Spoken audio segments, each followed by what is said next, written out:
Visitar España con Nacho Bernabeu. Hoy volvemos al norte de Extremadura, a orillas del río Jerte, para visitar la segunda ciudad de la provincia de Cáceres, Plasencia, con algo más de 41.000 habitantes, fundada en 1186 por Alfonso VIII, con un lema: Ut placeat Deo et hominibus, para que agrade a Dios y a los hombres. Un compromiso que parece que 8 siglos después sigue cumpliendo. Su gran rareza monumental son 2 catedrales unidas en un mismo conjunto: la vieja románico-gótica y la nueva renacentista, inconclusa, y precisamente por eso visitable hoy, con una sillería coral tallada por Rodrigo Alemán, que es pura provocación esculpida en madera. Pero Plasencia guarda más capas de las que se ven a simple vista. Fue uno de los principales asentamientos sefardíes de Extremadura, con una aljama que en el siglo XV rondaba las 200 familias, y también la sinagoga más antigua de la región, cuyos restos descansan hoy bajo el Parador Nacional. Presidiendo la Plaza Mayor, el abuelo Mayorga lleva siglos dando las horas desde la torre del ayuntamiento. Es un autómata con una casaca verde y un gorro rojo, cuyo origen exacto nadie parece haber podido determinar, aunque está mencionado por primera vez en un documento de 1573. Ahí queda. Cada martes la plaza acoge un mercado que lleva 9 siglos sin interrumpirse, y en agosto, el martes mayor, es una feria declarada fiesta de interés turístico regional. Bueno, en su mesa, jamón ibérico, torta del Casar, cerezas del Jerte con denominación de origen y vino de Pitarra cierran una visita difícil de olvidar. Hoy hablamos con su alcalde, Fernando Pizarro. Fernando, bienvenido al podcast Visitar España. Muy buenas y muchas gracias, de verdad. Ya sabéis que a los alcaldes lo que más nos gusta es hablar de nuestra ciudad. De eso se trata hoy, Fernando. Plasencia tiene 2 catedrales en un mismo conjunto, algo verdaderamente insólito en España. Para un visitante que llega por primera vez, ¿qué orden de visita recomendarías y qué no puede perderse bajo ningún concepto? Pues mira, es verdad que el monumento más importante de nuestro conjunto histórico-artístico es ese monumento que encierra pues casi 6 siglos de historia, ¿no? Que es la Catedral de Plasencia, desde sus orígenes románicos en el siglo XIII hasta las últimas intervenciones que se realizan en la catedral ya en el siglo XVIII y XIX, ¿no? El resto, a partir del XIX y del XX, son las rehabilitaciones que se hacen del conjunto. Es verdad que es un monumento muy interesante. Se trata de un elemento único en España, si bien es cierto que otras ciudades tienen 2 catedrales, como es el caso de nuestra ciudad hermana de Salamanca, ¿no? Pero es verdad que en este caso, en un solo edificio unido, pues aparecen los 2 espacios catedralicios históricos diferenciados perfectamente. Por lo tanto, quizá una lección de historia del arte, me atrevo a decir, y de historia del desarrollo de la propia ciudad, ¿no? Desde sus orígenes a finales del siglo XII hasta en la actualidad. Fíjate además que nosotros este año cumplimos 840 años de historia. Justo este año se cumple esa fecha medianamente redonda, desde 1186, que se coloca la primera piedra de esta ciudad, hasta el 2026, en el año en el que estamos. Y como digo, ese conjunto de las catedrales, junto con el Palacio Episcopal y la muralla que lo limita hacia el sur, pues es un espacio excepcional, espectacular, difícil de encontrar en otro rincón del mundo.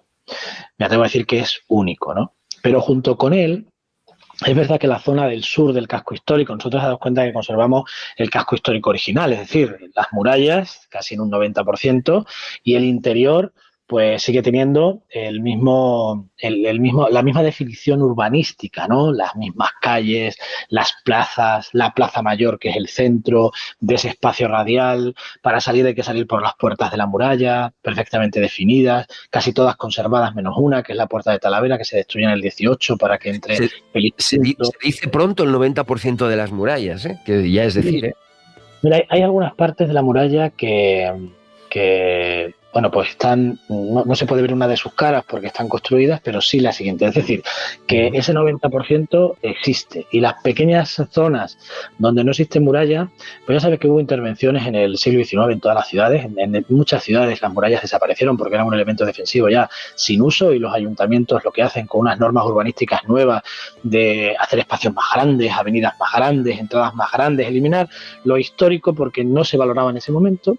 Bueno, pues a nosotros también nos tocó. Pero es verdad que posiblemente pues una ciudad en Extremadura, en el siglo XIX, Extremadura estaba también muy lejos de los centros de poder, de los centros de donde se decidían las cosas. Aquí llegaban más tarde las modas, pues, y por otra parte, pues Extremadura es una región mucho más pobre, ¿no? Históricamente, sobre todo en esa época, pues esas modernidades aquí no llegan, por lo tanto son muy pocas las zonas de la muralla que desaparecieron. Y como te decía, y tú me preguntabas, lo primero, las catedrales, entenderemos muy bien la ciudad. Pero luego, como te decía, en el sur del casco histórico, que es donde se concentra la mayor parte de la grandeza de todo lo que se va sucediendo a lo largo de la historia, está el convento de los dominicos, primera universidad en Extremadura, primer centro universitario del siglo XVI. Los Zúñiga se lo piden a los dominicos crean esa primera universidad. Y hoy está convertido, tú lo nombrabas antes, se ha convertido en el Parador Nacional de Turismo, por lo tanto visitable, una restauración fantástica, uno de los mejores paradores de la red, pero que además está albergado en una institución histórica como fue el convento de los dominicos, ¿no? Y justo al lado se encuentra el monumento civil, de arquitectura civil, más importante que nosotros conservamos, que es el Palacio del Marquesado de Mirabel. Los Zúñiga fueron, de alguna manera, nuestros señores feudales durante un tiempo, de manera explícita, pero durante el resto del tiempo, aunque no fueron feudales y dependimos del rey, pero los Zúñiga siguieron teniendo todo el poder en esta ciudad.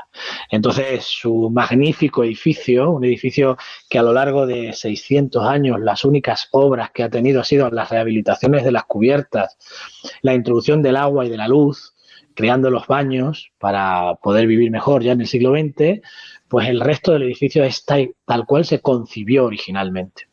Es un lugar excepcional que yo invito a que lo vean. Está en manos privadas, no es público, es propiedad de la familia Fernández de Córdoba, el marqués de Griñón, hoy marquesa de Griñón, Tamara Falcó, y su hermana Sandra Falcó, que es la marquesa de Mirabel. Pues en sus manos está la conservación y el mantenimiento del edificio y la posibilidad que nos otorgan siempre de poder visitarlo, ¿no? Eso es la zona sur.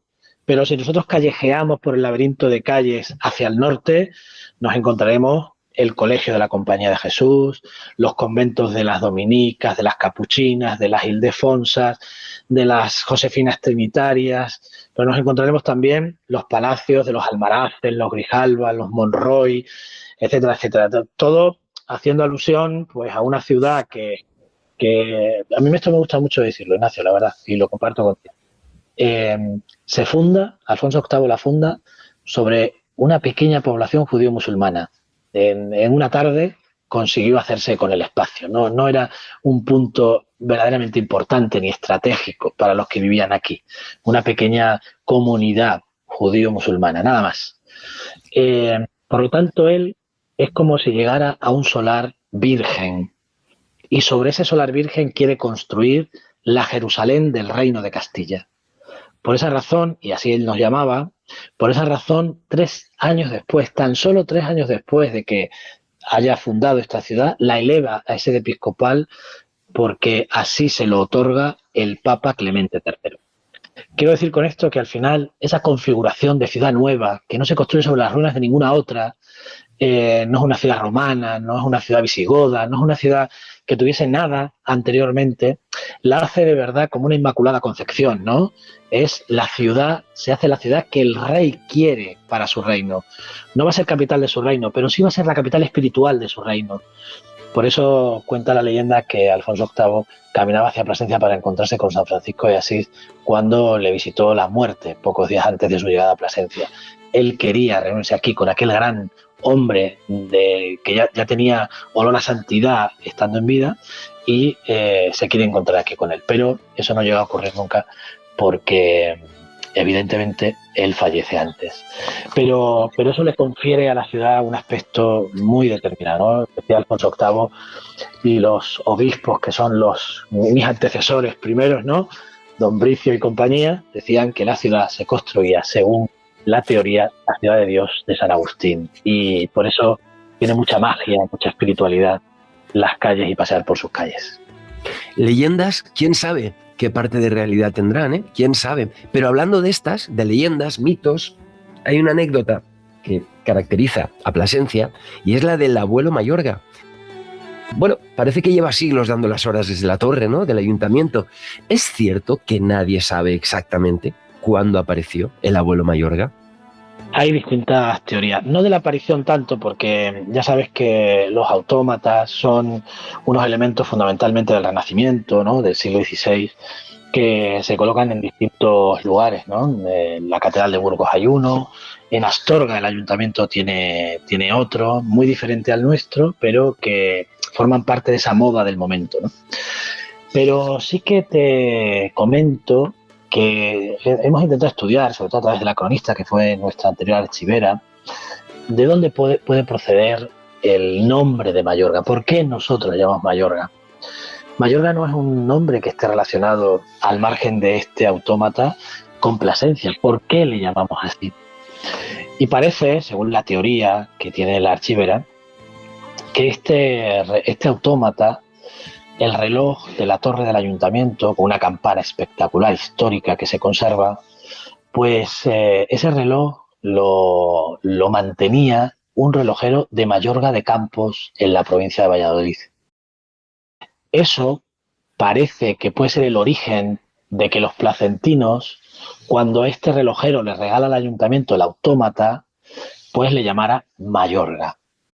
Es posible que esa coincidencia, bueno, pues fuese lo que le diera el nombre. Abuelo Mayorga, pues evidentemente porque él tiene un aspecto de señor mayor, ¿no? Es un poco como yo, tiene la barba blanca, una barba tupida, y luego tiene esa vestimenta que parece más un bufón de la corte, ¿no? Unos pantalones bombachos, unas medias, léase algo así como un tuno, ¿no? En este momento, que podríamos... Sí, pero estará caracterizado según la época, con lo cual será una fiel reproducción. Sí, porque nuestro Mayorga original, hemos de decir, en honor a la verdad, que el Mayorga sufrió mucho a lo largo del tiempo. Las primeras figuras fueron de madera, y por lo tanto, sobre todo en las contiendas, cuando llegaron los franceses en 1808 o en la guerra civil, las fotografías que sí conservamos evidentemente del siglo XX, pues el Mayorga no existe. Será en la rehabilitación de 1972 cuando se vuelve a incorporar la figura del Mayorga. Muchos, como digo, se destruyeron por las guerras y desaparecieron, pero otros pues se deterioraron por el paso del tiempo y la falta de mantenimiento. Hoy conservamos este del año 72 que restauramos nosotros. Yo llevo 15 años siendo alcalde y hace unos años pues volvimos a darle luz, color y esplendor, y además arreglar el mecanismo con el que toca la campana.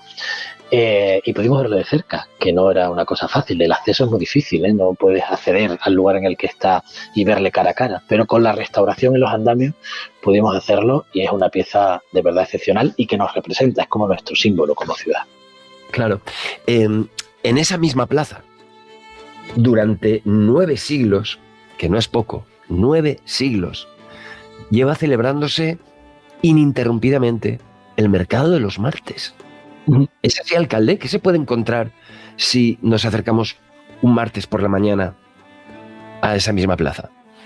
Pues mira, primero tengo que decirte que el mercado está tan arraigado, aparecen los fueros de la ciudad, ¿no? Plasencia es una ciudad de mercado, sin duda. Era lo que hacía grande una ciudad también, ¿no? El que fuese sede de un mercado importante. Nosotros estamos rodeados de comarcas regadas por ríos que le dan mucha fertilidad a la tierra. El Jerte, el Tiétar, el Árrago, el Almonte relativamente cerca, el Tajo un poco más abajo, bien, el Alagón. Todas esas zonas son zonas especialmente fértiles y que dan los mejores productos del mundo. Y son los que nosotros podemos encontrar.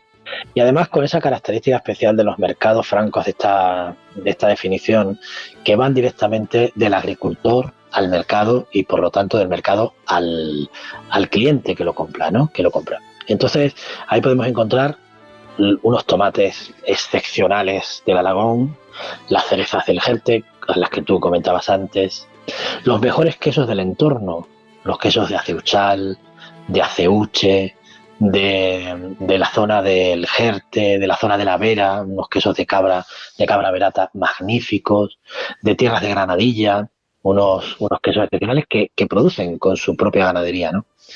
Del mismo modo, puedes encontrar las mejores lechugas, las mejores sandías, las mejores berenjenas. Y eso le confiere además una cosa que comparto también contigo porque a mí es lo que más me gusta del mercado. A mí me gusta pasearlo. Porque solo ver las cajas expuestas sobre el suelo, donde están los tomates, las sandías, los melones, las fresas de la zona de la zona del Ambroz, en Casas del Monte, las aceitunas en su momento, los plantones cuando llega la época en la que hay que plantar en las huertas cualquier tipo de cuestión, ¿no? Bueno, pues es tan hermoso verlo, es como un deleite para la vista, pero también es un deleite para el resto de los sentidos, porque... Pero, alcalde, entonces, si vamos un fin de semana, nos vamos a perder esa experiencia. ¿Qué hacemos? Eso solo los martes. Eso solo los martes. Pero nosotros tenemos una plaza de abastos que tiene ya más de un siglo de historia, donde durante todo el año los puestos que quedan en su planta baja, pues también tienen a bien hacer este mismo método, ¿no? Compran directamente al agricultor y lo ponen en venta. Por lo tanto, podremos seguir encontrando los mejores productos, los mejores embutidos, el mejor bacalao salado, que aquí era una cosa pues muy habitual, estábamos cerca de Portugal, por otra parte, ¿no? Entonces, el mercado es una de nuestras mejores herencias a lo largo del tiempo porque se mantiene. Nosotros siempre pensamos que esos mercados de flores, que también hay en el mercado del martes y de plantas, que tú ves en ciudades europeas, ¿no? Y dices, qué bonito esto, ¿no? Qué cosa más bonita. Nosotros lo tenemos, y lo tenemos todas las semanas, los martes. No se suspende nunca el mercado. Siempre se intenta que todas las cosas que sucedan en la plaza se coordinen para que el mercado no desaparezca ningún martes. Y te voy a decir otra cuestión y la última sobre el mercado. Es tan trascendental el mercado que Sorolla lo pintó en 1917. En el encargo que la Hispanic Society de Nueva York le hace para pintar los paneles de su biblioteca en los que están representadas las distintas regiones de España, él en 1917 viene a Extremadura, tiene que pintar eso que llamaron los extremos del Duero y para eso recorre varias ciudades extremeñas. No voy a decir cuáles, te las puedes imaginar, pero él al final se enamora de Plasencia. Pero no de Plasencia solo por su monumentalidad, sino por un aspecto de eso que llamamos ahora patrimonio intangible, que era su mercado.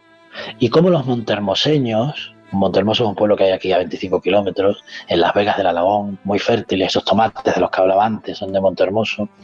Pues esa gente venía con sus trajes tradicionales, las mujeres con una gorra de colores que podéis buscar en internet, la gorra de Montermoso, uno de los símbolos de nuestra región, venían a vender sus productos y sus animales en el mercado de ganado que había a las afueras de la ciudad. Eso sucedía todos los martes. Él se quedó tan impactado cuando lo vio que la primera vez vino en enero. Decidió que pintar para representar Extremadura. Y vino en octubre, exactamente el 23 de octubre de 1917, y pintó durante esos días posteriores el mercado. Punto Extremadura. Y aparece Plasencia, el sur del casco histórico, el puente de Trujillo, la ermita de la Salud, la puerta de Trujillo, las catedrales, el palacio episcopal, las murallas, aparece todo en la parte superior y en la parte de abajo los montermoseños que llegaban al mercado con su ganado, con sus bestias, trayendo los mejores productos para venderlo en el mercado. Nos hizo universales Sorolla, pero lo hizo a través del mercado. Pues mire lo que le digo, alcalde, nada más acabe de hablar con usted, lo primero que voy a hacer es buscar esa pintura de Sorolla. El parador de Plasencia, instalado en un convento dominico del siglo XV. Ya hemos hablado de él. Un turista que quiera alojarse en un entorno histórico excepcional. ¿Qué más le ofrece Plasencia más allá del parador, de esta experiencia que acabamos de conocer, de la muralla, del conjunto monumental y, por supuesto, de su huerta. Pues mira, hablamos del Parador, es verdad que el Parador ya digo que es uno de los mejores alojamientos que tiene la ciudad, sin ninguna duda, ¿no? Formar parte de la red de paradores es ya pues una definición de calidad. Pero nosotros tenemos otros espacios donde poder vivir una experiencia y convertirse de alguna manera, si no en dominico del siglo XV y XVI, pues sí te puedes convertir en un obispo nacido en Plasencia, pero su episcopado era en Coria, cuyo palacio en Plasencia está convertido en hotel. Se llama Palacio Carvajal Girón. Es un lugar maravilloso, un pequeño parador. Una restauración fantástica, donde uno se transporta al pasado, en este caso al Renacimiento, la época más floreciente de nuestra ciudad. Un detalle solo de esa época.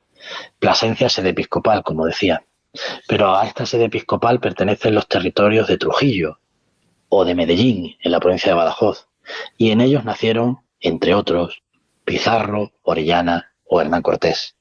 Eso quiere decir que los grandes conquistadores de América, los grandes descubridores, lo que hicieron fue que gran parte de los beneficios que obtenían en ese encuentro de los dos mundos hizo floreciente a través del mercado, del comercio, de la relación con el nuevo mundo a la sede episcopal, a la que por otra parte se debían de manera especial. Por eso la Plasencia del Renacimiento es una Plasencia humanista, que podríamos compararlo con la Florencia italiana. Una ciudad que tenía una gran ebullición cultural y también de progreso, en fin, de todo lo que significaba lo que en aquel momento era tener una relación estrecha con el nuevo mundo, ¿no? Y Plasencia era una de esas ciudades. Por eso ese palacio donde uno se puede alojar, pues es trasladarse a esa época. Y yo creo que eso es especialmente una experiencia, lo que llamamos una experiencia.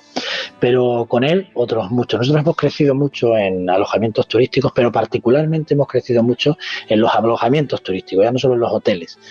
Y la rehabilitación de las casas del casco histórico para convertirlas en alojamientos turísticos, bueno, te puedo decir la media, de cada año damos licencia pues aproximadamente entre 50 y 100 nuevos establecimientos que nos permiten no solo que haya más lugares donde poder pernoctar y vivir durante los días que uno esté aquí, sino también que nos permite la rehabilitación de casas del casco histórico en rincones excepcionales, convertidos en ese caso en alojamientos de vanguardia, pero manteniendo mucho el gusto y la esencia de esas casas que formaron durante siglos parte del casco histórico. Entonces, es verdad que esa experiencia se puede tener en muchos rincones de esta ciudad y particularmente de su casco histórico.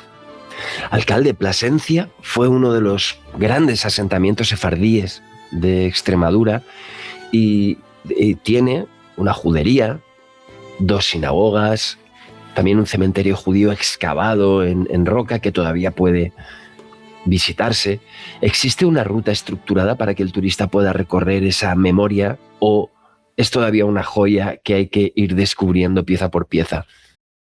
Mira, es verdad que es muy difícil desligar la presencia hasta 1492 de la comunidad judía del desarrollo de la ciudad. Los judíos no vivían en una zona apartada. Los judíos vivían en las calles donde vivían musulmanes, cristianos. Había una convivencia, ¿no? Eso de lo que habla Toledo. ¿Verdad que en determinadas épocas los judíos fueron apartados? Pero en algunas ocasiones muy concretas donde la política del Reino de Castilla obligó a hacer eso precisamente, ¿no?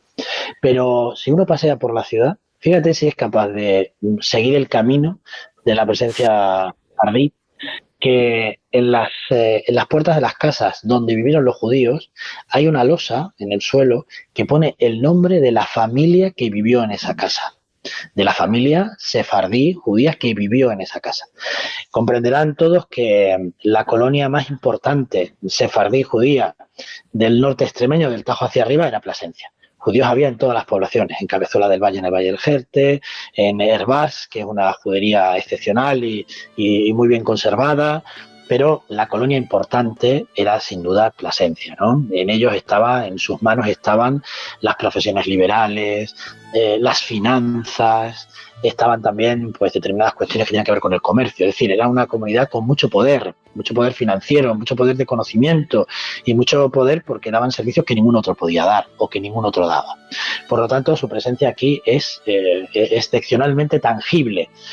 Y uno de los elementos más importantes que nosotros conservamos de esa herencia son, primero, los restos arqueológicos que hay debajo del parador, de esa pequeña colonia judía que hubo aquí antes de que llegara Alfonso VIII, donde había una sinagoga y donde en ese estudio arqueológico que se hace nos encontramos con el yad, que es ese instrumento con una especie de puntero. Ellos tenían prohibido tocar con las manos las Sagradas Escrituras y lo que utilizaban era un puntero, como un elemento sagrado también, para apuntar, ¿no? Para señalar los versos del Antiguo Testamento para nosotros. Bueno, pues ese elemento se conserva. Encontramos restos muy interesantes, pero además conservamos el más importante, el que muy pocas ciudades conservan, que es el cementerio judío. Como tú decías, excavado en roca, eran tumbas antropomorfas, donde se situaba el fallecido, se tapaba con una losa. Nosotros todo eso lo conservamos en gran parte y además en un lugar excepcional también. Ya sabéis que no estaban colocados los cementerios un poco al albur de la improvisación, no. Estaban colocados mirando hacia determinado punto cardinal, muy cerca del río, etcétera, etcétera. Entonces tenemos la suerte de conservar ese legado sefardí que es el cementerio judío, aparte de mucha documentación histórica en nuestro archivo, que es riquísimo históricamente y que gran parte pues, nos permite saber qué pasó en esa convivencia judío-musulmana y cristiana durante el periodo de tiempo previo a la expulsión de los judíos en 1492. Apuntado queda, alcalde, también. Semana Santa de Plasencia, fiesta de interés turístico regional. Cuéntenos, que seguro que hay mucho que contar. Bueno, primero te digo que es interés turístico nacional desde este año. Anda. Nacional, porque nos lo concedieron en septiembre del año 25. Y nosotros ese 840 aniversario de la ciudad lo hemos podido celebrar en Semana Santa vistiéndola de largo porque es nuestra primera fiesta de interés nacional. Ya sabes que esto es una cosa un poco compleja, ¿no? Lo de conseguir que tengan esa catalogación, pero sí que nos da la posibilidad de estar en una lista y hemos notado, fíjate, en tan solo unos meses, hemos notado, aunque es nuestra temporada alta y tenemos muchos visitantes, pero este año, entre el buen tiempo, la coincidencia con el Cerezón Flor en el Valle del Jerte y con el interés nacional, hemos subido aproximadamente el número de visitantes durante el periodo de tiempo de la Semana Santa un 30% de nuestros visitantes. ¡Oh! No es poca cosa. 30%. Yo creo que con la coincidencia de todas esas cosas, yo te soy honesto, no creo que sea solo porque somos de interés turístico nacional, ni mucho menos. Y mira, te decía que hemos celebrado el 840 aniversario por una cuestión especialmente trascendente históricamente, y es que la Semana Santa de Plasencia nace con su origen, con la ciudad. No se podría, a la Jerusalén del Reino de Castilla, como te decía antes, no se la podía concebir si su Semana Santa no se viviese con el fervor que debía vivirse, ¿no? En virtud de lo que sucedía en el siglo XIII. No sabes que la Semana Santa, como nosotros la concebimos en el siglo XXI, es una Semana Santa que nos transmite la catequesis del propio San Francisco de Asís. San Francisco quiere que los crucificados, las dolorosas, salgan a la calle y sean una catequesis, ¿no? Que aquel que no sabía leer ni escribir viese lo que a Jesucristo le sucede durante los momentos de la pasión y muerte y que se celebrara posteriormente la resurrección. Por eso esas imágenes de los Cristos sufrientes o de las dolorosas con las espadas clavadas al pecho querían transmitir el dolor, la pasión de Cristo. Para eso había que sacarlo a la calle. Y los franciscanos son los primeros que lo hacen. Y la primera orden religiosa que viene a Plasencia y se instala aquí son los franciscanos. Con el tiempo llegarán a tener 3 conventos. El más grande, el de Santa Catalina del Arenal. Cuentan las crónicas de la época en un episodio sobrecogedor, como ese convento que estaba a orillas del río, que hoy es una residencia de mayores, por cierto, y se conserva su estructura y sus elementos más importantes. Bueno, pues los los monjes franciscanos salían en procesión cargando las figuras del crucificado y la dolorosa por las orillas del Jerte, cantando el Miserere, y se acompañaban para dar luz al camino de unos hachones encendidos. Jerte significa en árabe transparente o cristalino. Sobre ese cristal transparente del río Jerte, en la madrugada del Jueves Santo al Viernes Santo, pues los que podían disfrutarlo en aquel momento y que lo dejaron por escrito se sobrecogían al ver esa imagen de los hachones que daban luz a las figuras que procesionaban y que se reflejaban en el río Jerte. Entonces, ese sobrecogedor episodio es lo que nosotros consideramos el origen de nuestra Semana Santa, que llega hasta nuestros días. 840 años de Semana Santa con sus altibajos, pero que siempre tuvo una especial vivencia, sobre todo espiritual y posteriormente ya más cultural, y ya desemboca también junto a la espiritual y lo cultural en lo turístico, ¿no? Y hoy es uno de nuestros momentos más importantes de visitantes, como te decía antes. Aquí está involucrado mucha gente, como en cualquier sitio donde se celebra una Semana Santa potente, muchos cofrades, muchas hermandades, durante todo el año se hacen actividades, la Cuaresma es una época muy importante de actividad, sobre todo cultural y espiritual, y luego desemboca en esa grandiosa Semana Santa, donde uno de sus valores más importantes es el escenario que recorren esos conjuntos escultóricos de la Pasión de Cristo que llevan las distintas hermandades y que hacen referencia a lo que se ha hecho durante más de 800 años. Alcalde, hemos recorrido ya 8 siglos de historia en apenas unos minutos, 2 catedrales, un mercado que ni siquiera paró en las guerras, un autómata, ¿no? Que nadie sabe exactamente cuándo llegó, una judería enterrada bajo el Parador, una plaza que cada martes sigue siendo el corazón de media Extremadura. Creo que hemos dado ya suficientes motivos para que más de uno ponga Plasencia en su próxima ruta. Antes de finalizar el episodio, si hay algo más que nos hayamos dejado en el tintero, algún rincón, alguna fecha o algún mensaje para los oyentes, el micrófono es suyo. Te cuento, había muchas cosas que contar, ¿no? de Plasencia, y nos quedamos mucho en el tintero, pero hay una que hace referencia a esa ciudad que eligieron muchos para pasar parte de su vida, ¿no? Y una de esas cuestiones es que Plasencia, durante el periodo final de la vida de Fernando el Católico, Fernando de Aragón, casado ya en segundas nupcias con su segunda mujer, ya había fallecido Isabel la Católica unos años antes, decide trasladar la corte a Plasencia. Fueron unos meses. Él se traslada aquí para estar en ese final de su vida. Ya tenía 60 años, buscaba un heredero en el que recayera la corona de Castilla, de Aragón y de todos los territorios adjuntos a los dos reinos, el Nuevo Mundo, las colonias en Europa, en el norte de África. Y él buscó aquí ese lugar agradable, paradisiaco, con un río transparente, con unas vegas fértiles, con un entorno lleno de naturaleza, de fauna, donde podía cazar, donde podía descansar, donde podía seguir haciendo lo que él representaba, que era pues definir los designios de los reinos de Castilla y Aragón. Y fíjate que en esa visita se ocurre, en esa permanencia aquí durante meses, ocurre algo que para nosotros también es excepcional, que pasa desapercibido, ¿no?, en la historia. Y es que aquí se reúne por primera vez con Fray Bartolomé de las Casas. Fray Bartolomé había pedido en muchas ocasiones reunirse con los reyes, porque evidentemente requería de que se trasladaran las nuevas legislaciones de protección de los indígenas.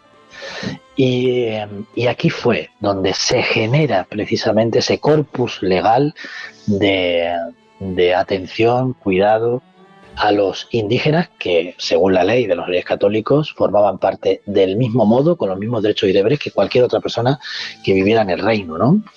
Entonces, para nosotros es un episodio muy importante, porque hace referencia a quien el más importante personaje de finales de la Edad Media y principios de la Edad Moderna, el hombre que tuvo tanto poder durante una época, el abuelo del que será emperador porque hereda todos los territorios de sus abuelos y de su parte paterna, pues ese eligió Plasencia para que fuese la corte, ¿no? Y hace referencia, te digo, a esas bondades de la ciudad.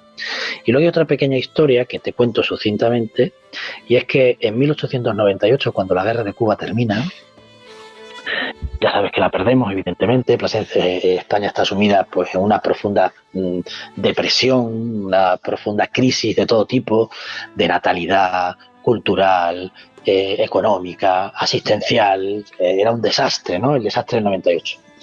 Bueno, pues en ese momento la reina pide a las ciudades que van a regresar los soldados que habían perdido la guerra en Cuba y en Filipinas y que los acojan y los ayudan como puedan, porque el Estado no tenía capacidad de ayudarles. Llegarían en barco y los moverían por toda España a través de trenes. Y hay un tren que atraviesa la Ruta de la Plata con 400 soldados que venían de Cuba, españoles que habían defendido el nombre del imperio. Todos los alcaldes de las ciudades por los que pasaba el tren se negaron a que el tren parara. No por otra cosa, no era una cosa de no quiero, no. Era simplemente porque consideraban que podían venir enfermos con enfermedades tropicales, no había medicamentos ni medios y podían contagiar y crear una epidemia en la población que estaba en su municipio. Pero iba a llegar el tren a Plasencia. El alcalde, mi antecesor, decide lo mismo, que el tren no pare. Pero un conjunto de 12 mujeres, fíjate qué número, ¿no? 12, como los apóstoles, liderados por una mujer que se llamaba Isabel la Cabrera. Imagínate a lo que se dedicaba Isabel la Cabrera. Ninguna de esas mujeres sabía leer ni escribir, ni tenía idea de política, ni tenía idea de nada. No eran ninguna revolucionarias. Y esas mujeres dijeron, hay que ayudarles.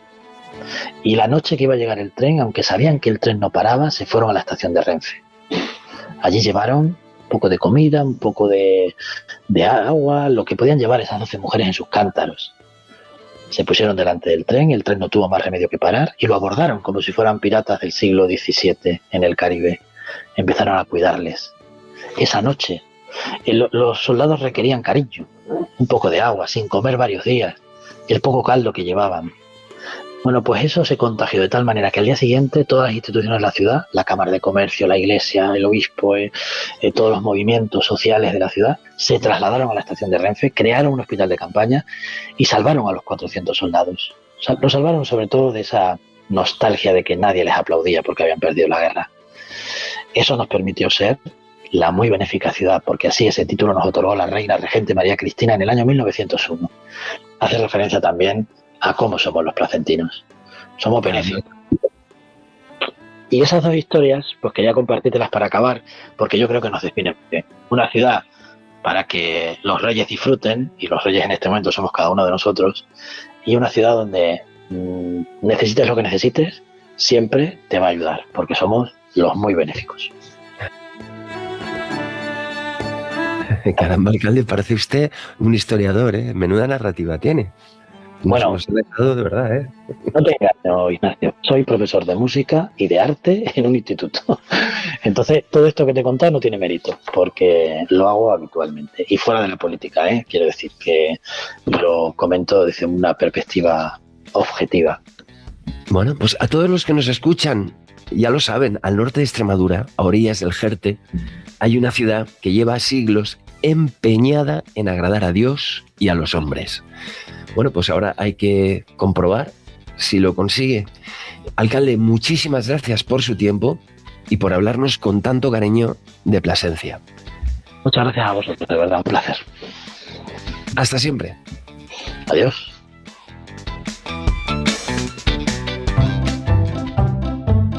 Visitar España es más que un podcast. Es conocer la historia de cada pueblo a través de las voces de quien más los conocen, sus alcaldes. Si quieres que hagamos los videopodcasts de tu municipio, contacta con podcastpublico.com.